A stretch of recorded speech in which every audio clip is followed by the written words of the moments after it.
காலையாளர்கள் அனைவருக்கும் வணக்கம். இயக்குனர் முரளி கிரிஷ் ரொம்ப கஷ்டப்பட்டு இந்த படத்தை எடுத்திருக்காங்க. வாமா கருப்பனின் கருப்பிய மதுனிகா. ஒரு நிமிஷம் அதான் கருப்பனின் கருப்பின்ட்டனே. ஆடியோ வரலையா? ஆடியோ ஒரு நிமிஷம். படமே வராமல் போயிடுச்சுப்பா. பெருசு ஆடியோ வராட்டி என்னப்பா? ஆமாம், நீ வந்தா என்ன வராட்டி என்ன? இதெல்லாம் அந்த மாதிரி இருக்குது நாட்டில் சூழ்நிலை. ஒரு பிரியாணின்டா அப்படியே சும்மா கங்கை எடுத்து போட்டு முடிஞ்ச உடனே மேலே தம் கட்டி சும்மா ஜாதிக்காயை அரைச்சி ஊற்றி சூடாக அப்படியே சும்மா அனல் பறக்க பீஸ் எடுத்து உடனே சாப்பிட்டா தான் அது பிரியாணி. 2 மாதம் ஃப்ரிட்ஜில் வச்சுருந்துட்டு அடுத்த நாள் எடுத்து சாப்பிட்டா அது பிரியாணி இல்லை. அந்த மாதிரி சினிமாவை இப்படி கஷ்டப்பட்டு எடுக்கிறாங்க. ரொம்பவும் கஷ்டப்பட்டு இதை பார்த்திங்கன்னா அந்த கதாநாயகி சொன்னாங்க, இவர் டைரக்டர் கூட சொல்லலை, மதுனிகா சொன்னாங்க, அந்த நீங்கள் பார்த்த ஜல்லிக்கட்டு காட்சியிலெல்லாம் நிஜமாகவே கஷ்டப்பட்டு ஆளுகளை வச்சு ரொம்ப பயங்கரமாக எடுத்திருக்காங்க. ஆரம்பத்தில் பார்க்கையில் எனக்கு கொஞ்சம் என்னடா இது, நம்ம பிராங்க் ஸ்டார் ராகுல் எல்லாம் போட்டு கலாச்சிக்கிட்டு நல்லா நடிச்சிருந்தாங்க. நிறைய புதுமுக நடிகர்களை எல்லாம் அறிமுகப்படுத்தியிருக்காரு. அதுக்காக நான் பாராட்டு சொல்லணும். ரொம்ப கஷ்டப்பட்டு இப்படி எடுக்கிறவங்களையெல்லாம் ஊக்குவிக்கணும். அப்புறம் பார்த்தா பயங்கரமான செகண்ட் ஹாஃபில் அடித்து நிகழ்த்திட்டாங்க.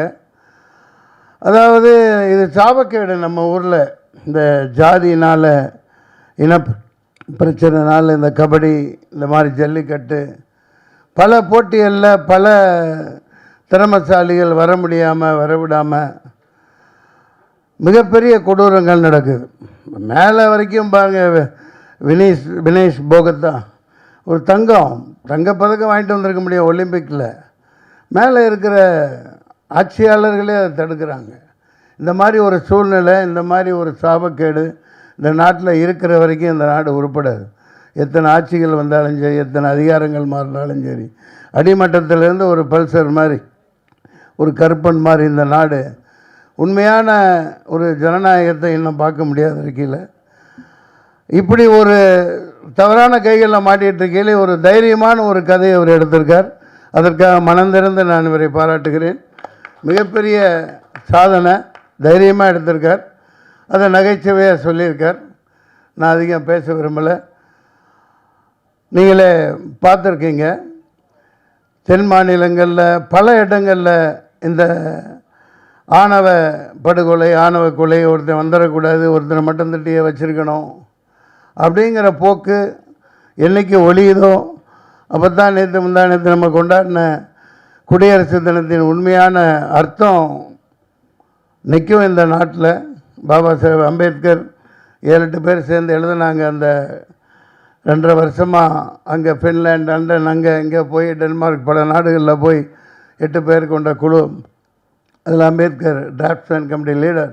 எனது கைகள் இழுக்கப்படுகின்றன, எனது கைகள் இழுத்து செல்லப்படுகின்றனெல்லாம் வேதனையாக சொன்னார். அதே மாதிரி ஒரு தடவை அதே அமைச்சராக இருக்கையில் பாராளுமன்றத்தில் சட்டத்தை எரித்தார். இன்னமும் அதுக்கான தேவை அதிகமாயிட்டே வருது. அம்பேத்கருடைய சட்டங்களே இந்த நாட்டில் வட மாநிலங்களெல்லாம் செத்தே போச்சு. சும்மா பேருக்கு சொல்லிட்டு ஏமாற்றிட்டு இருக்காங்க. பல பேர் பாதிக்கப்பட்டு இருக்காங்க. உண்மையான வீரர்கள் இந்த பல்சரை போன்றவர்கள், இந்த கருப்பனை போன்றவர்கள் உண்மையான இந்த நாட்டின் குடிமக்களுக்கு இந்த ஜாதிங்கிற போர்வை போத்தி அரசியல் இதெல்லாம் ஒழியணும். அதற்கான சாட்டையடியான ஒரு கதை தான் இது. ஒரு பயங்கரமான ஒரு இதை வச்சுக்கிட்டு எப்படி அமர்த்தப்படுறாங்கங்கிறத காமிச்சிருக்காங்க. நான் அதிகம் பேச விரும்பலை. எனக்கு வழக்கம் போல் ஒரு பாத்திரத்தை கொடுத்துட்டு எப்போ போனாலும் ஷூட்டிங் போனாலும் நல்லா ஆவி பறக்க பிரியாணி கொடுத்து சாப்பிட வச்சிடுறாரு. படத்தில் பார்த்துருப்பீங்க, நான் சாப்பிட்டுக்கிட்டே தான் இருப்பேன். ஆமாம், அது என்ன பண்ணுறது, அது ஒன்றும் பண்ண முடியாது நம்ம. நன்றி. இந்த படத்தை நீங்கள் மக்கள்கிட்ட கொண்டு போய் சேர்க்கணும்.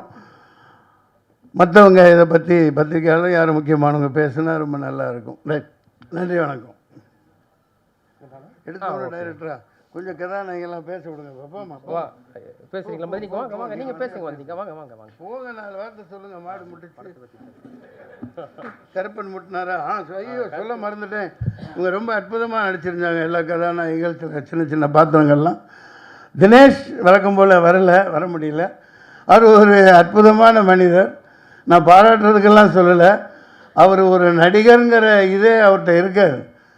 அதை எப்படி சொல்கிறதுனே புரியல. அப்படியே ஒரு எளிமையான மனிதர். அவர் எந்த பந்தாவோ எந்த இதுவுமே இல்லாமல் பூமியில் கால் எடுத்து வச்சு நடக்கணுன்னா கூட தினேஷ் இங்கே இல்லை. பூமி கேட்டுட்டு தான் கால் வைக்கட்டுமா வேணாமான்னு கேட்டுட்டு தான் பேசுகிறதா இருந்தாலும் சரி, கதாநாயகிட்ட பேசுகிறதா இருந்தாலும் நான் பேசலாமா, இந்த வார்த்தையை யூஸ் பண்ணலாமா, அந்த மாதிரி ஒரு அடக்க ஒடுக்கமான பிள்ளை. அவர் அட்டக்கத்தின்னு தினேஷ்னு அறியப்பட்டார். டைரக்டர் அறிமுகப்படுத்துகிறாங்க. இந்த பெரிய பெரிய படங்கள் வருது, அவர் பெரிய அளவுக்கு போவார். அது அட்டகத்திங்கிறத நான் எப்படி பார்க்குறேன்னா, அது பெரிய சாதனை பண்ணினது. கே பாலச்சந்தர் அவர்கள் ரஜினிகாந்த் அறிமுகப்படுத்தியில் சுருதி பேதம்னு தான் ஆரம்பிச்சிருப்பார். அதுதான் இப்போ இது வரைக்கும் சூப்பர் ஸ்டாராக இருக்கார். அந்த மாதிரி அட்டகத்தி தினேஷ் பெரிய ஒரு நிஜக்கத்தியாக மாறுவார்.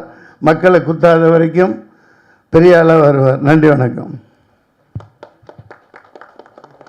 பேசணும். அப்புறம் பெண்களுக்கு முதல் உரிமை கொடுக்கலன்றவாங்க. வா, அந்த ஹீரோனி வரலையா? ஆமாம் சார், அவங்க இல்லை சார், இவங்க தங்கச்சி. பேச முடியுதா? வணக்கம்.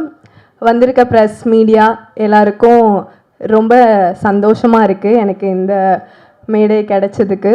எனக்கு இந்த வாய்ப்பு கொடுத்ததுக்கு டைரக்டருக்கு ரொம்ப ரொம்ப நன்றி. பிகாஸ் இப்போல்லாம் வந்து ஒரு பெரிய ஆர்டிஸ்ட் கூட நடிக்கிறதுன்றதே வந்து ஒரு பெரிய விஷயமா இருக்குது அப்கமிங் ஆர்டிஸ்ட்டுக்கு. அந்த வகையில் தினேஷ் சார் கூட நடித்தது எனக்கு ரொம்ப ரொம்ப ஒரு சந்தோஷமான விஷயம். இந்த படம் வந்து எனக்கு அடுத்த கட்டத்துக்கு கொண்டு போகிறதுக்கான ஒரு நல்ல ஓப்பனிங்காக இருக்குன்னு நான் நினைக்கிறேன். என்னோட பார்ட் வந்து ரொம்ப சின்னதாக இருந்தாலும் நான் அதை ரொம்ப என்ஜாய் பண்ணேன். எனக்கான ஸ்கோப் வந்து நல்லாவே கொடுத்துருந்தாங்க இந்த படத்தில். தினேஷ் சாரும் ரொம்ப ஃப்ரெண்ட்லியாக இருந்திருந்தாங்க. நிறையா சொல்லி கொடுத்தாங்க. ஒரு சின்ன சின்ன விஷயமும் நீங்கள் இது இப்படி பேசலாம், இது பண்ணலாம் அப்படின்ற மாதிரி. ஸோ தினேஷ் சாருக்கு ரொம்ப நன்றி. அப்புறம் கேமராமேன் சார், அதுக்கப்புறம் மன்சூர் அலிகான் சார்லாம் இந்த படத்தில் இருந்திருக்காங்க. ஆனால் இவங்க கூடலாம் எனக்கு வந்து பெருசாக காம்பினேஷன் இல்லைனாலும் இந்த படத்தில் அவங்க இருந்த படத்தில் நான் நடித்ததே எனக்கு ஒரு பெரிய விஷயமா இருக்குது. ரொம்ப ரொம்ப நன்றி. Thank you present media.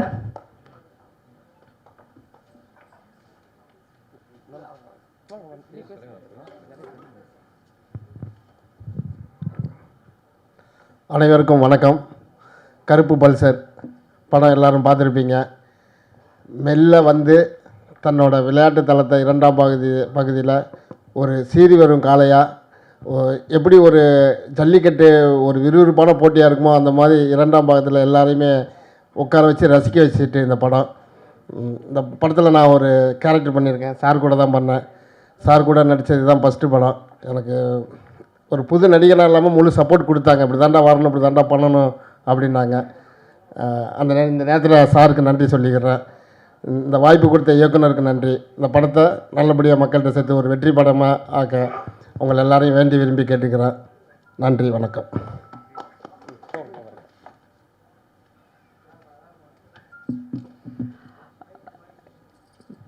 எல்லாருக்கும் வணக்கம். ரொம்ப நன்றி இன்றைக்கி இங்கே வந்து ப்ரெசென்ட் பண்ணிக்கிட்டது உங்களை இங்கே ப்ரெசென்ட் பண்ணிக்கிட்டதுக்கு. கருப்பல் சார் நீங்கள் பார்த்துருக்கீங்க. ஸோ உங்களுக்கு இதில் என்னெல்லாம் பிடிச்சிருக்கு அப்படின்றத ரொம்ப பாசிட்டிவாக மக்கள்கிட்ட நீங்கள் கொண்டு போய் சேர்ப்பீங்கன்னு நாங்கள் நம்புகிறோம். ஜல்லிக்கட்டு போர்ஷன்ஸ்லாம் நீங்கள் என்ஜாய் பண்ணியிருப்பீங்கன்னு நம்புகிறேன். ஸோ அந்த மாதிரி ரொம்ப முக்கியமான எலிமெண்ட்ஸை இன்ட்ரெஸ்டிங்கான பார்ட்டை மக்கள்கிட்ட நீங்கள் கொண்டு போய் சேர்க்கணும்.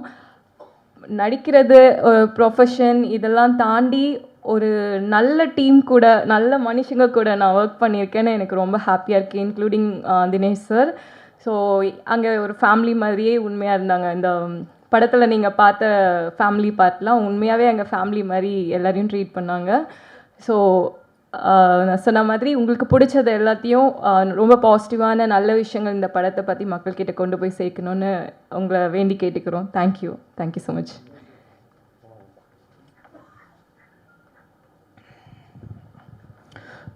வந்திருக்க எல்லாருக்கும் வணக்கம். இந்த படத்தில் நான் வந்து மியூசிக் டைரக்டராக அறிமுகமாகிறேன். ஸோ எனக்கு வாய்ப்பு கொடுத்த director sir, executive producer and எல்லாருக்கும் ரொம்ப நன்றி. 3 பாடல்கள் பண்ணியிருக்கோம். ஒன்று வந்து கானா பாலா சார் பாடியிருக்காரு, அதுக்கப்புறம் சத்யபிரகாஷ் மெலோடி பாடியிருக்காரு, அதுக்கப்புறம் வந்து வேல்முருகன் சார் வந்து அந்த ஜல்லிக்கட்டு சாங் பாடியிருக்காரு. ஸோ சாங்ஸ் ஒன்று சீக்கிரமாக ரிலீஸ் ஆகும் நான் நம்புகிறேன். அடுத்து யூடியூப்பில் நீங்கள் பார்க்கலாம். ஸோ சப்போர்ட் பண்ணுங்கள். ஃபஸ்ட் டைம் பண்ணியிருக்கேன். ஏதாச்சும் குறைகள் இருந்தால் மன்னிச்சிடுங்க, நிறையில் இருந்தால் கொஞ்சம் ரீச் பண்ணி கொடுங்க. ரொம்ப நன்றி. Thank you so much. சொல்ல மறந்துட்டேன். இசை தான் அந்த படத்துக்கு ட்ராக் பண்ண. ஃப்ராங்க் நல்லா ஃப்ராங்க் பண்ண.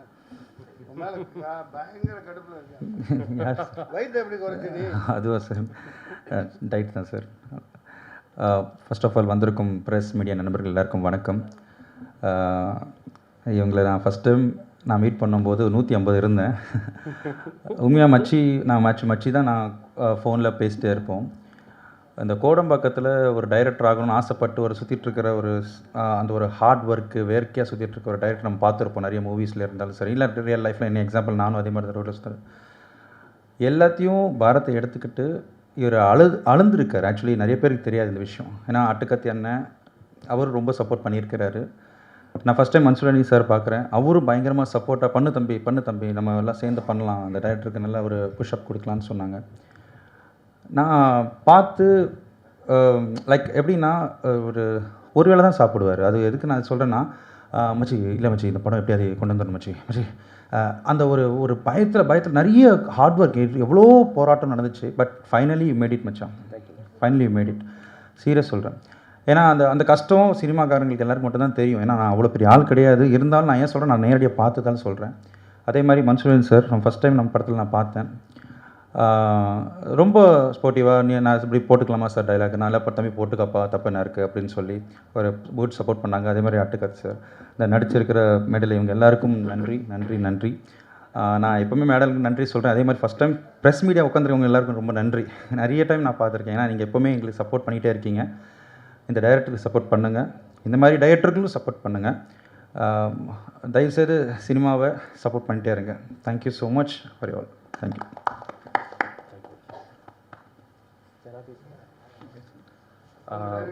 சார் பேசுகிறேன் சார். வந்திருக்கோம் ப்ரெஸ் அண்ட் மீடியா நண்பர்களுக்கு ரொம்ப நன்றியை தெரிவிச்சுக்கிறேன். என்னுடைய ஃபஸ்ட்டு படம் கருப்பு பல்சர். ஆக்சுவலி இந்த படம் வந்து கருப்பு பல்சர்னு நான் பொல்லாதோர் படம் எல்லாருமே பார்த்துருக்கோம். வெற்றிமாறன் சாரோட ஃபஸ்ட்டு படம். அந்த படம் தனுஷ் சார் நடித்து அந்த பைக்கு நான் வாங்கி ஓட்டினேன். அதாவது கருப்பு பல்சர் வாங்கணும்னு ஆசைப்பட்டு ஓட்டினோம். அதுக்கப்புறம் பைக் வாங்குவோம், விற்றுருவோம். அதுக்கப்புறம் பைக் மாற்றிட்டே இருப்போம். அப்புறம் நாளடைவில் ஜல்லிக்கட்டு ஒரு போராட்டம் நம்ம எல்லாருமே கலந்துக்கிட்டோம். அந்த போராட்டம் மெரினால நம்ம நிறைய பேர் கலந்துக்கும் போது நானும் அங்கே போராட்டத்தில் இருந்தேன்.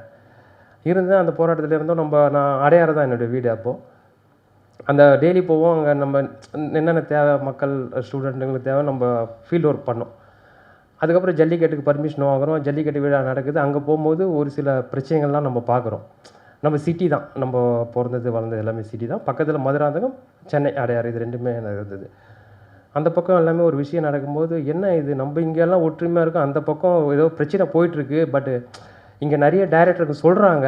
இங்கே ஓப்பனாக சொல்ல போனால் பெரிய டைரக்டருங்க எல்லாருமே பிரச்சனைகளை சொல்கிறாங்க. ஆனால் பட் அந்த பக்கம் பிரச்சனை நடந்துக்கிட்டு தான் இருக்குது. சரி, இந்த கதையை நம்ம தொடுவோம், ஜல்லிக்கட்டை வச்சு ஒன்று பிளான் பண்ணுவோம். நம்ம பொல்லாதவனில் கருப்பு பல்ஸ் இருக்குது. இங்கே பைக்கு ஜல்லிக்கட்டுக்கு பைக்கு கார்லாம் ப்ரைஸ் தராங்க. அந்த கான்ட்ராவர்சி மேட்ரு, அது கான்ட்ராவர்சி இல்லை, பட் அது நம்மளுடைய பாரம்பரியமான ஒரு விளையாட்டு ஜல்லிக்கட்டு. அது ஒரு சில பிரச்சனைகள்லாம் அதில் இருக்குது. உடச்சி சொல்லுங்க. Okay sir. தைரியமாக எடுத்துட்டு தயங்கினா எப்படி? இல்லை சார், அதான் சார். Okay sir. அதான் சார், அந்த பிரச்சனைகள்லாம் இருக்குது. அதுமாரி நம்ம எப்படி ஸ்கிரிப்டாக எடுக்கணும்னு பார்க்கும்போது ஒரு டவுட் வருது. ஜல்லிக்கட்டு ஏன்னா வாடிவாசல்னு ஒரு பெரிய படம் வெற்றிமாறன் சார் பண்ண போகிறாரு, சூர்யா சார் நடிக்க போகிறாங்க. நம்ம ஜல்லிக்கட்டை வச்சு எப்படி பண்ணலான்னும் போது நான் ராஜேஷ் கிட்ட ஒர்க் பண்ணேன். அவர் எங்கள் டைரக்டர் வந்து அவர்கிட்டேருந்து நான் ஒரு டிசிப்ளினை கற்றுக்கினேன். அதாவது அவரை மாதிரி ஒரு டிசிப்ளின் பார்க்க முடியாது. நான் இப்போ இன்ஸ்டியூட் படிச்சுட்டு வந்தவொடனே எனக்கு ஒரு கல் ஒரு கண்ணாடி படத்தில் அவர் அசிஸ்டண்ட்டாக வாய்ப்பு கொடுத்தாரு. அந்த நேரத்திலாம் அவரை பார்க்கவே முடியாது, அவ்வளோ பெரிய டைரக்டராக இருந்தார். இன்றைக்கும் அவர் பெரிய டைரக்டர், இன்றைக்கும் லைம்லைட்டில் படம் பண்ணிக்கிட்டு தான் இருக்குது. பல இட்டு படங்கள் கொடுத்துட்டு தான் இருக்கார். என்னன்னு தெரியல, நான் போய் நின்னேன். சார் உங்ககிட்ட சேரணும் சார்னு வாடா ஜாயின் பண்ணான்னு ஒரு கல் ஒரு கண்ணில் வாய்ப்பு கொடுத்தாரு. அன்னிலேருந்து இன்றைக்கி வரைக்கும் நான் அவர்கிட்ட தான் ட்ராவல் பண்ணிகிட்ருக்கேன். இந்த கதையை ஸ்கிரிப்டை லைன் அவர்கிட்ட சொன்னேன். டேய் என்னடா இது பெரிய கதையாக இருக்குடா, ஜல்லிக்கட்டுன்ற கருப்பல்சர்ன்ற வேறு கண்டென்ட்லாம் உள்ளே எக்கச்சக்கமாக இருக்குது, இதை கண்டிப்பாக பண்ண முடியுமாடான்னாரு. நான் ஒன்றே ஒன்று சொன்னேன், சார் நான் உங்கள் பேட்டர்ன்லேயே ஸ்க்ரீன் ப்ளே பண்ணிடுறேன், எஸ்எம்எஸ்ஸு பாஸு ஓகே இந்த பேட்டர்னில் ஃபஸ்ட் ஸ்டாப் தள்ளின்னு போகிறேன் சார், ஃபஸ்ட் ஸ்டாப்பு உங்கள் பேட்டர்னில் தான் இருக்கும், நான் அப்புறம் கிளைமேக்ஸில் கடைசி 20 மினிட்ஸில் நான் கண்டென்ட்டை சொல்லிக்கிறேன்னு சொல்லிட்டு, உண்மையாகவே இந்த கதையோட ஸ்க்ரீன் ப்ளே பார்த்தீங்கன்னா ஒரு பாஸு ஓகே அட்டகத்தி நான் குறைஞ்சது ஒரு 40-50 வாட்டி பார்த்த படம், ரஞ்சித் அண்ணனோட முதல் படம். அது இல்லாமல் அந்த படத்தை போய் சொல்லிடுறேன்.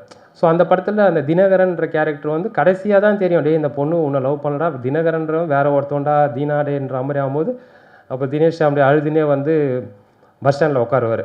உட்காந்து அழும்போது ஒரு வயசான ஒரு பெரியவர் வந்து, என்ன தம்பி இப்போ ஏன் தம்பி அழுவுற, பொண்ணு ஒன்றுமா தம்பின்னு கேட்பார். என்கிட்ட ஒரு பொண்ணு ஒன்று கட்டிக்கிறியான்னு கேட்பார். தினேஷ் சார் அழுதுனே சிரிப்பார்.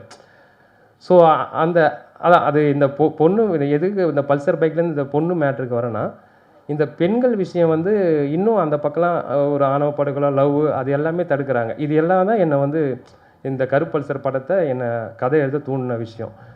ஸோ அந்த பல்சரு இந்த மாதிரி விஷயங்கள், இந்த ஜல்லிக்கட்டு இதை வச்சு நான் இந்த ஸ்க்ரீன் ப்ளேவை பண்ணேன். ஏன்னு கேட்டால் நம்மளுக்கு இருக்கிற கம்மி பட்ஜெட்டில் ஒரு பெரிய கண்டென்ட்டை சொல்லணும், அதுக்கு எனக்கு ரொம்ப யூஸ்ஃபுல்லான படங்கள் பாஸு, ஒரு கண்ணாடி, அட்டக்கத்தி, இது மாதிரி களவாணி படங்கள் தான் எனக்கு தோன்றுச்சு. அதுக்கப்புறம் வெற்றிமாறன் சொல்கிற பொல்லாதன் படத்தை வச்சு இந்த இவ்வளோ பெரிய படத்தை நான் முடிச்சிருக்கேன். அது மட்டும் இல்லாமல் இதில் பெரிய விஷயம் என்னென்னா, நான் அந்த படத்தில் டைரக்டர் மட்டும் இல்லை, தயாரிப்பாளரும் கூட நான் தான். அது பெரிய சவாலான விஷயமா இருந்தது. அது கண்டிப்பாக வந்து அது எப்படி சொல்கிறதுன்னா, எங்கள் ஃபேமிலியே இன்றைக்கி ரொம்ப பிரச்சனைலாம் மாட்டிட்டாங்க. தயாரிப்பாளர்னு நான் வேறு வழி இல்லை, நம்ம வந்துட்டோம் ஃபீல்டுக்குள்ளே 15 வருஷமாக ட்ராவல் பண்ணிட்டோம், ஒரு படமாச்சு பண்ணிட்டு தான் நம்ம வீட்டுக்கு போகணும். இது மிலிட்ரியை விட மோசமான இடம் இந்த கோடம்பாக்கம்.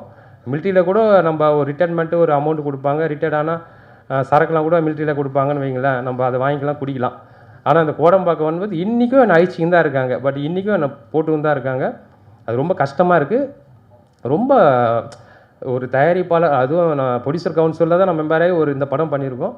பாவம் எல்லா தயாரிப்பாளரும் இன்றைக்கி அவ்வளோ பிரச்சனை இருக்குது. நீங்கள் பாருங்கள், இந்த நான் கண்டென்ட் வந்து ஜல்லிக்கட்டில் இஷ்யூ இருக்குது, லவ்வில் ஒரு இஷ்யூ இருக்குது, இப்போ எங்கள் ஃபீல்ட்லேயும் அவ்வளோ இஷ்யூ இருக்குது. இது எல்லாமே நான் பேசிகிட்டு இருக்கேன். கொஞ்சம் கட் பண்ணி பேசுகிறேன். என்னால் ஓப்பனாக எதுவும் பேச முடியாது, கொஞ்சம் மன்னிக்கணும். அதான் ஒரு கண்டென்ட்டை இவ்வளோ தூரம் நான் முடிக்கணும் சீக்கிரம், அதனால் நான் கட் பண்ணி பேசுகிறேன்.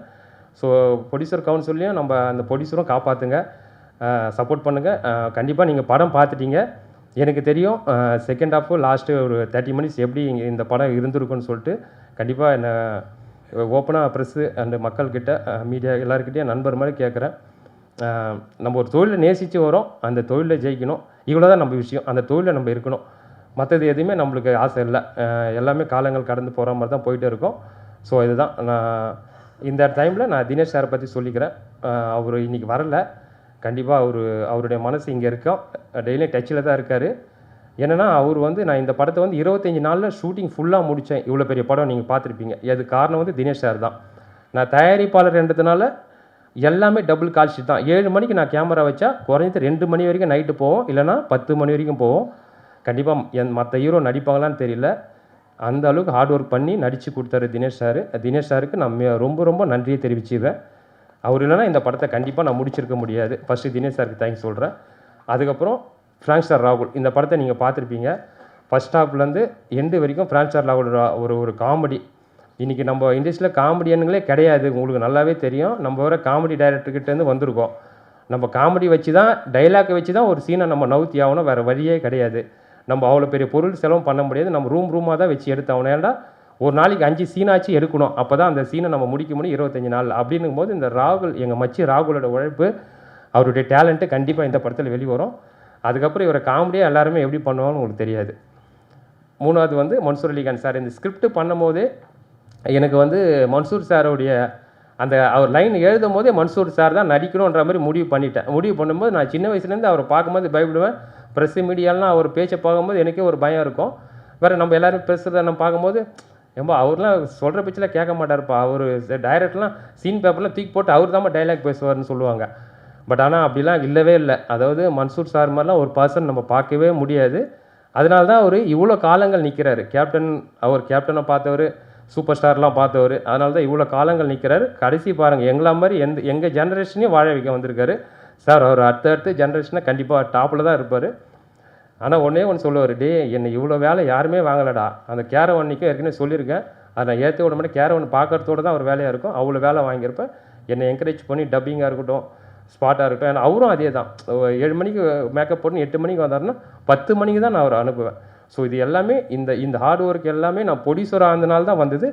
ஸோ அது ஒரு ப்ரொடியூசரோட வழி தான் இது. மற்றபடி டைரெக்ஷன் நான் எங்கள் டைரக்டர் எம் ராஜேஷ் கிட்டேருந்து கற்றுக்கின விஷயத்தை நான் அப்ளை பண்ணியிருக்கேன். எனக்கு சப்போர்ட் பண்ணுங்கள். ரொம்ப நன்றி. நான் அதாவது டாபிக் எங்கெங்கேயோ போது நினச்சிக்காதீங்க, இது எல்லாமே வழி. நான் எதுவுமே நான் யோசிச்சுலாம் வந்து பேசலை, நான் பேச இன்னும் நிறைய இருக்குது. கண்டிப்பாக ஒரு சக்ஸஸ் மீட்டில் மீட் பண்ணுவோம். ரொம்ப நன்றி எல்லாம். Good night. Good night. 2 வரி பேசிக்கிறேன். அதான் எவ்வளோ ஒரு வழி இருந்தால் அதான் ஒரு இயக்குனர் பாருங்கள், முரளி கிரீஷ். இதை பணம் போட்டு எடுத்திருக்கேன், எப்படி இதை வெளிக்கொண்டு வந்து எடுத்து முடிக்கணும், முடிச்சுட்டா ஒரு படத்தை முடிச்சுட்டு வீட்டுக்கு போவேன்னு சொன்னீங்க, அதை நான் ஏற்றுக்க மாட்டேன். அப்படி சொல்லாதீங்க. இன்றைக்கி நிலைமை அப்படி இருக்குது. அதாவது சினிமாவை காப்பாற்ற தயாரிப்பாளர் சங்கம், நடிகர் சங்கம், இப்படி பல சங்கங்கள் பெயரளவுக்கு தான் இருக்கே தவிர சினிமாவை காப்பாற்றுறதுக்கு எதுவுமே இல்லை. இப்போ சென்சார் பாருங்கள், இப்போ விஜய் தம்பி படம், அவர் ஒரு மாஸ் ஹீரோ, மாஸ் இது டயத்துக்கு வர முடியல. பொங்கலுக்கு வராமல் என்ன பக்ரீத்துக்கு விட முடியும்? ஒரு டைம் எப்போ அது சென்சார் எல்லாம் அதுவும் இப்போ சென்ட்ரல் மயமாக்கிட்டால் இது ரொம்ப கொடுமை. சென்சாருங்கிறது 4 ப்ரொடியூசர், ஃபைனான்சர் இருக்கணும், டைரக்டர் இருக்கணும், அந்த பாடியில் நடிகர், இந்த சம்பந்தமானவங்களும், சோசியல் ஆக்டிவிட்டி, சமூக சேவைகள், இந்த மாதிரி தான் இருக்கணும். இண்டிபெண்டன்ட் பாடியாக இருக்கணும். இந்த சென்சாரு, வெங்காயம், இந்த மசாலெல்லாம் இனிமேல் இருக்கக்கூடாதுங்கிறது என்னோடய கருத்து. அப்படி இருந்தால் எந்த 2 பாடி இண்டிபெண்ட்டாக செயல்படணும். இந்த தகவலை ஏன் சொல்கிறேன்னா, ஒன்று சென்சார், சென்ட்ரல் கவர்மெண்ட், எந்த கவர்மெண்ட்டும் இருக்கக்கூடாது. இந்த சொசைட்டியை பாதுகாக்கக்கூடிய மக்கள் 10-15 பேர் இதில் இருக்கணும். எந்த அரசு தலையீடும் இருக்கக்கூடாது. அடுத்து இந்த தேர்தல் ஆணையம், அது இண்டிபெண்ட்டாக டிஎன் சேஷன் அப்படின்னு ஒரு ஆண்மகன் இருந்த வரைக்கும் அது தேர்தல் ஆணையமாக இருந்தது. அதுக்கப்புறம் கேவலமான மொல்ல மாதிரிங்கெல்லாம் உட்காந்துட்டு இந்த நாட்டை நாசம் பண்ணுறாங்க. இந்த படம் வெற்றிக்கு வாழ்த்துக்கள். ரொம்ப கஷ்டப்பட்டுருக்கீங்க. மக்கள் நல்லா பார்ப்பாங்க, ஆதரவு தருவாங்க. அதிக நேரம் எடுத்துக்கிட்டேன், அடுத்த காட்சிக்கு நேரம் நினைக்கிறேன். டைரக்டர் சார் நீங்கள் சொன்னீங்க ஹீரோவோட மனசு இங்கே இருக்குது, அவர் இல்லைன்னு. ஆனால் அந்த படத்தோட பப்ளிசிட்டி, பிஸ்னஸ் எல்லாமே ஹீரோ வச்சு தான். அவர் அன்றைக்கி பொங்கல் விழாவுக்கும் வரல, இன்றைக்கும் வரல. நீங்கள் வந்திருந்தா உங்களுக்கும் யூஸ்ஃபுல்லாக இருக்கும். நீங்களே தயாரிப்பாளர். இதே மாதிரி அவர் ரஞ்சித் படம் அடுத்த படத்தில் நடிக்கிறாரு, இதே மாதிரி வராமல் இருப்பாரா? ஏன் உங்கள் படத்துக்கு வரல சார்? உண்மையாகவே அவர் ரஞ்சித்தான படத்தில் பிஸியாக தான் சார் இருக்கார். நான் அவர் அதாவது நான் அந்த இது சொல்ல முடியாது. அது பெரிய படங்கள் சார், நான் அதை சொல்ல முடியாது. வேட்டுவம் படத்துக்கு அவர் ஆடியோ லான்ச்சுக்கு வராரு, ப்ரெஸ் மீட்டுக்கு வராருன்னு சொல்ல முடியாது. பட் எனக்கு வந்து அவர் இங்கே வரல, உண்மை தான், எல்லாருக்கும் தெரியும். இங்கே வரல. அது ஒரு குறையா நீங்கள் சொல்ல நினைக்காதீங்க. ஆமாம், அது எனக்கு நல்ல மனிதருங்க அவர். ஒரே வார்த்தை நல்ல நடிகர். ஆனால் ஷூட்டிங்கில் என்றைக்குமே ஆப்ஷன் ஒரு கெட்டப்பில் இருக்காருன்னு நினைக்கிறேன். அந்த படத்தோட தோற்றத்தில் இருக்காரு, அது வெளியே வரக்கூடாதுன்னு. இல்லை, நீங்கள் கேட்ட கொஸ்டின் கண்டிப்பாக 100% உண்மை. வேட்டுவம் படத்துக்கு அவர் வராமல் இருப்பாரா, ஆடியோ லான்ச்சுக்கு, ப்ரெஸ் மீட்டுங்கிறது நீங்கள் கேட்குறது 100% உண்மை. கண்டிப்பாக அது வேறு, அந்த டாபிக் வேறு. பட் இப்போ வந்து டிஸ்டர்ப் பண்ணாதீங்க. அவர் நல்ல மனிதர். அவர் இங்கே வரல, அவரோட மனசு இங்கே இருக்கும். ஒன்றும் பிரச்சனை இல்லை சார். சார், இந்த படம் எடுக்கும்போது டோரா படம் என்ன பார்க்குறீங்களா? ஓகே. டோரா படம் நம்ம நயன்தாரா நடிச்சாங்க. ஆமாம் சார். அதில் வந்து அந்த காருக்கு வந்து ஆவி இருக்காம, ஆவி நாயாக இருக்கும். ஆமாம். இது வந்து மாடாக இருக்குது. இது எப்படி நாங்கள் ஏற்றுக்கிறது? ஏன்னா நாங்கள் ஏற்கனவே அந்த படம் நாங்கள் பார்த்துட்டோம். இது மக்கள் வந்து எப்படி வந்து ஏற்றுப்பாங்க? தென் அது இல்லாமல் வந்து சார் சொன்னார், படம் ஸ்டார்டிங்லேயே வந்து படம் வெளியே வரலன்னாரு. எந்த படம் வெளியே வரலன்னு சொன்னார்? ஜனநாயகன். அதாவது வந்தாயின்னு நீ வராட்டி என்ன? அதாவது இது வந்து விஜய்க்கு ஆதரவாகவோ எதிராக, இது கூட புரியாட்டி நீ எப்படி ஐயா பத்திரிக்கையாளர்? இது கூட புரியாட்டி எப்படி ஐயா? அதாவது நம்ம குடும்பம், சினிமாங்கையில் ஒரு குடும்பம், அவருக்குன்னு ஒரு மாஸ் இருக்கு. அதில் அரசியல் இல்லை நான் ஏன் புரியலன்னா, எடுத்த உடனே பேசும்போது என்ன சொன்னீங்கன்னா, படத்துக்காக இந்த படத்தை பற்றி பேச வந்துட்டு அந்த படத்தை ஏன் பேசுனீங்க? அதுக்காக தான் எங்களுக்கு புரியல. படத்தை மொத்தமாக பார்த்தேன் இல்லையா, இவர் பட்ட வேதனைகள். ஒரு படம் அந்த டயத்துக்கு வரணும். அதான் சொன்னேன் நான். பிரியாணிலாம் அன்றைக்கி சாப்பிட்ணும், ஃப்ரிட்ஜில் வச்சு 4 நாள் கழிச்சு சாப்பிட்றதுக்கு பேர் பிரியாணி இல்லை. அந்த மாதிரி அது மிகப்பெரிய கொடுமை. அந்த மாதிரிலாம் இனிமேல் இருக்கக்கூடாதுன்னா ஒரு சரியான கேர்ஜி மாதிரி, ஒரு ராவுத்தர் மாதிரி ஒரு சரியான ப்ரொடியூசர் கவுன்சிலில் ஒரு ஆள் இருக்கணும். அநேகமாக எல்லாம் நல்லா இருக்கும், யாரையும் குறை சொல்கிறதுக்கு இல்லை. இது மிகப்பெரிய வேதனை. அது ஒரு மாஸ் ஹீரோ, என்ன அரசியல் நடக்குன்னு தெரியல. கோட்டுங்கிறான், அங்கேங்கிறான், மறுபடிங்கிறான், ஆர்டருங்கிறான். என்னடா நடக்குது இந்த நாட்டில்? என்ன யாராக இருந்தாலும் சரி, சினிமாங்கிற இந்த குடும்பம் அந்த இதுக்கு ஒருத்தர் பாதிக்கப்படக்கூடாது. எத்தனை ப்ரொடியூசர், எத்தனை பேர், அந்த ஆள் எத்தனை ஆயிரம் கோடி போட்டிருப்பான் படம் எடுத்தவன், எத்தனை லட்சம் பேர். அந்த ஒரு பொங்கல்னா அந்த இதுக்கு கொண்டு வரணும். அது தனி மனித சாதனையோ ஒரு ஹீரோவோட வேலையோ அதெல்லாம் கிடையாது. ஒட்டுமொத்தமாக அந்த பாடி ஏதோ ஒரு தவறு நடக்குது, அதை இன்னும் என்னால் புரிஞ்சிக்க முடியல. அந்த வேதனையை தான் சொன்னேன். ஏன்னா இவர் தான் பணத்தை போட்டு இவ்வளோ கஷ்டப்பட்டு எடுத்திருக்காங்க இல்லையா. அதனால் இந்த சினிமாவை நம்பித்தான் நம்ம பிரசு எல்லாமே இருக்கும். அதனால் அதெல்லாம் களையணும்னா உண்மையான கருப்பன்கள், உண்மையான ஒரு ஆர்வலர், இந்த நாட்டை நேசிக்கிறவன் வரணும். சார் டைரக்டர் சார், மன்சூர் சாருக்கு படம் முழுக்க இங்கேயும் சாப்பாடை பற்றி தான் பேசுகிறாரு. Okay sir. படம் முழுக்க சாப்பாடு சீன் வச்சதுக்கு காரணம் இந்த மாதிரி எதுவும் பேசிடக்கூடாதுங்கிறதுக்காக தானே? இந்த மாதிரி எதுவும் பேசிடக்கூடாதுங்கிறதுக்காக தான் சாப்பாடு சீனா? இல்லை சார், அவர் அது சாப்பிடும் போது அழகாக இருக்கார். ஏன்னா அவர் நம்ம நிறைய இப்போ பெரிய டேரக்டர் லோகேஷ் கனகராஜ் சார்லாம் சொல்லுவாங்க, அவர் சாப்பிட்டாலே ஒரு அழகுன்னுவாங்க. அதனால அவர் சாப்பிட வச்சது கண்டிப்பாக அது கதை காலத்துக்கு நீங்கள் படம் பார்த்தீங்க இல்லையா, அதனால் அவர் அழகிலேயே நான் அவ்வளோ சாப்பிட்றவங்களாம் கிடையாது, சாப்பிட்ற மாதிரி நடிக்கிறது தான். அந்த காலமெல்லாம் போயிடுச்சு. நான் வெஜிடேரியனாக மாதிரி நம்ம அதிகமாக சாப்பிட முடியறதில்லை. இல்லை படத்தில் அது ஓகே சார். நீங்கள் சொல்கிறீங்க சினிமா ஒரு குடும்பம், ஒரு படம் வெளியில் வரல, நம்ம சட்டத்துக்கு புறமான கருத்து இருந்தால் படத்தை சென்சார் நிறுத்தி வைக்கிறதுல என்ன தப்பு இருக்குது சார்? இப்போ இந்த படத்தை உள்ளியா? அப்படி நான் சொல்ல போனால் சொல்லுவேன், இது வேறு மாதிரி போயிடும். கேரளா பயில்ஸு, காஷ்மீர் பயில்ஸு, இப்போ இந்த வந்துட்டு இருக்க மத ரீதியான அப்பட்டமான பொய்யை சொல்லிக்கிட்டு இந்த நாட்டை நாசம் பண்ணிட்டு இருக்காங்களே, அதெல்லாம் என்ன மயிருக்கு எப்படி வந்துச்சு? இதில் என்ன தப்பு பண்ணா? என்ன பேசிட்டு இருக்கீங்க? நான் நியாயத்துக்கு குரல் கொடுக்குறவன். நான் சாதாரண அடிப்படை தரமட்டத்தில் தர லோக்கல்னா அதை எதிர்க்கிறேன். இந்த சென்சார் ஒரு மயிரை வேணாண்டா, மக்கள்கிட்ட கொடுறா கையில், இந்த ஆட்சியே வேணான்னு தூக்கி போடுங்க. உண்மையானவர் வாங்க, 4 பத்திரிக்கை வாங்க, 4 சொசைட்டியில் அந்த ஒரு மத ரீதியான உண்மையான ஆன்மீகவாதி 2 பேர் உட்காருங்க, சினிமாக்காரன் 4 பேர் உட்காரு, ப்ரொடியூசர் 4 பேர் உட்காரு, லிரிக்ஸ் ரைட்டர், இப்படி ஒரு 20 பேர் டீமை வைங்க. சென்ட்ரல் கவர்மெண்ட் ஒரு மயில் வேணாம், நீங்கள் கிழிச்சதெல்லாம் போதும். நிறைய பாதிக்கப்பட்டாச்சு. நன்றி, வணக்கம் சார். மதுரகாந்த் சார் வாங்க, விட்டுற மாதிரி இல்லை உங்களை, வாங்க இங்கே வாங்க. தோருங்க நீங்க உள்ள நேரம் சென்சார் என்ன வேணாலும் கேட்கலாம். சென்சார் போர்டை கேட்டீங்கல்ல, நான் படம் எடுக்கிறவன் தான், எனக்கு சொல்றதுக்கு உரிமை இருக்கு. வாழ்க்கை ஜனநாயகன படத்தை 2 வருஷம் தூக்கிட்டு டெல்லிக்கு பொட்டி தூக்கிட்டு அலைஞ்சேன். இந்த ஞானசேகரன் கொடுக்கல, கடைசி நான் பொட்டியை தூக்கிட்டு இப்போ மாதிரி டிஜிட்டல் கிடையாது, அது வேற காலகட்டம். நான் சமாளிச்சுட்டு வெளியே வந்துட்டேன். வாழ்க்கை ஜனநாயகம்னு படம் அது நல்லா ஓடிச்சு. ஒரே ஒரு ஷார்ட் அதில் இருந்துச்சு, இந்தியா விற்பனைக்குன்னு போட்டிருந்தேன். எது இந்தியா விற்பனைக்குன்னு போட்டிருந்தேன். நான் ஒரு காயலாங்கடை வியாபாரி.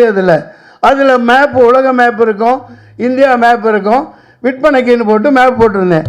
அதை தூக்குனாருன்னா தூக்க முடியாதுன்னு தக்காளி. இப்போ நாட்டை நாசம் பண்ணி இந்தியாவை உண்மையிலேயே வித்துட்ருக்காயா. மூஞ்சியை கொண்டு எங்கேயா வச்சுக்கிறது, எல்லாத்தையும் வித்துட்டாங்க. சரி சார், நம்மெல்லாம் சும்மா. சரி சார், படம் வந்துருச்சு. கருப்பு முந்தாண்டு இது பாருங்க, 600 கிலோமீட்டரில் என்ன கங்கா, பெரிய எவ்வளோ பெரிய கிலோமீட்டர், எவ்வளோ பெரிய ரோடு. என்னாச்சு? தூக்கி அதானிக்கு அப்படியே கொடுத்துட்டார். 70% இந்த உனக்கு, இந்த அம்பானிக்கு. என்னடா நாடாடா இது? வித்து திங்கிறாங்க எல்லாம். கேளுங்க ஐயா. இல்லை சார்,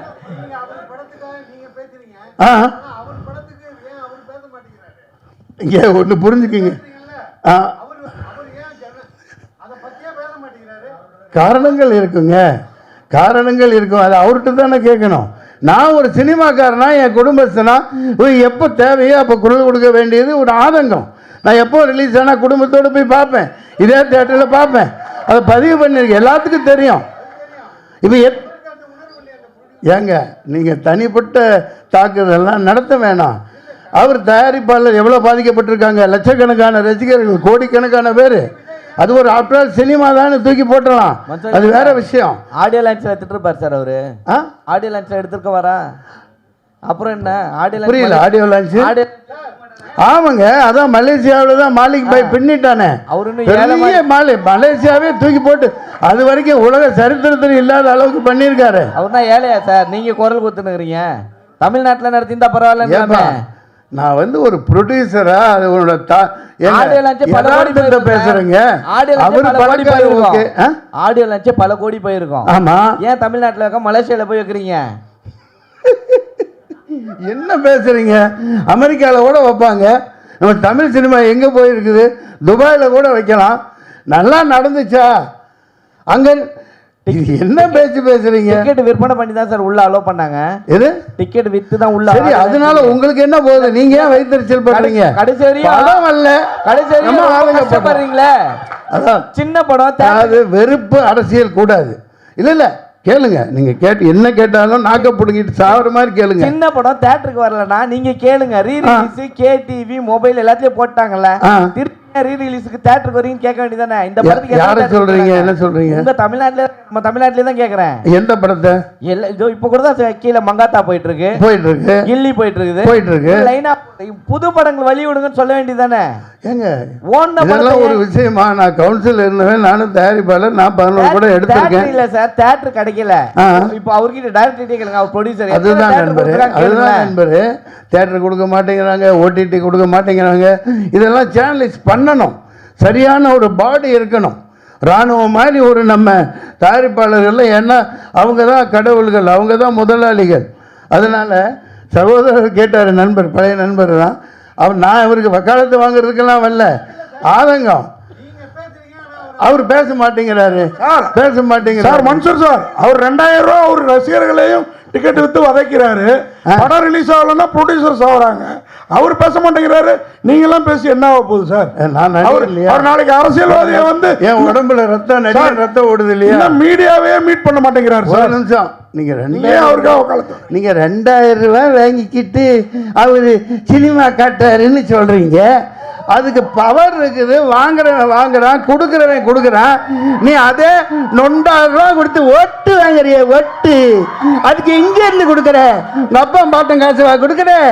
5000 ரூபா கொடுக்குறிய ஒட்டுக்கு, அப்பன் தாத்தா பாட்டன் காசுவா கொடுக்குற? இவன் உழைச்சு சம்பாதிக்கிறான், சம்பாதிச்சு போட்டோம். வாங்க வாங்க வீட்டு.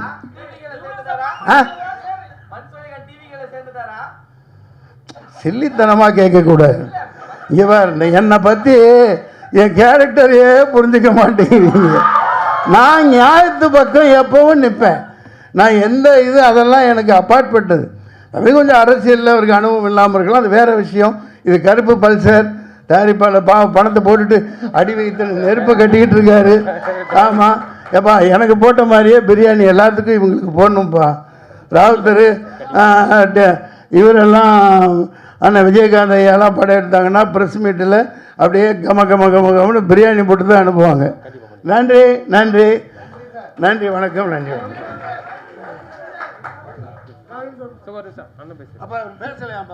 எல்லாருக்கும் வணக்கம்.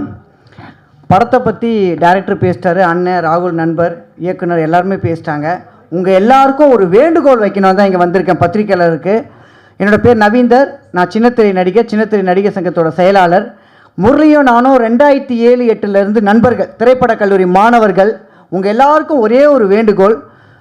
முரளி ரொம்ப கோடீஸ்வரன், பணக்காரன், அந்த மாதிரி எதுவுமே கிடையாது. உங்களை மாதிரி என்ன மாதிரி சராசரியான ஒரு நபர். நாங்களாம் மதியானம் சாப்பாடு கூட அந்த நேரத்தில் கஷ்டப்பட்டுருக்காப்புல. ஆனால் இன்றைக்கி இவ்வளோ பெரிய படத்தை தயாரிச்சிருக்காப்புலனா பணத்தால் இல்லை, மனதால்.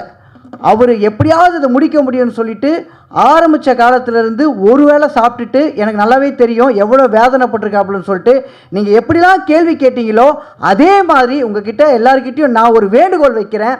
தயவு செஞ்சு இந்த படைப்பாளி வளரணும், வெற்றி பெறணும்னா நீங்கள் மனசு வச்சா மட்டும்தான் நடக்கும். உங்கள் எல்லாருக்கிட்டையும் தயவு செஞ்சு கேட்டுக்கிறேன், இவருக்கு நீங்கள் சப்போர்ட் பண்ணணும். இவர் முட்டிடும்பா. நீ அண்ணன் சொன்ன மாதிரி நிறைய படம் அவர் எடுக்கணும், தயாரிப்பாளராக எடுக்கணும், வெற்றி பெறணும். அந்த படத்தில் வெற்றி விழாவில் உங்கள் எல்லாருக்குமே விஜயகாந்த் சார் மாதிரியே அவர் பிரியாணி போட்டு கலக்குவார்.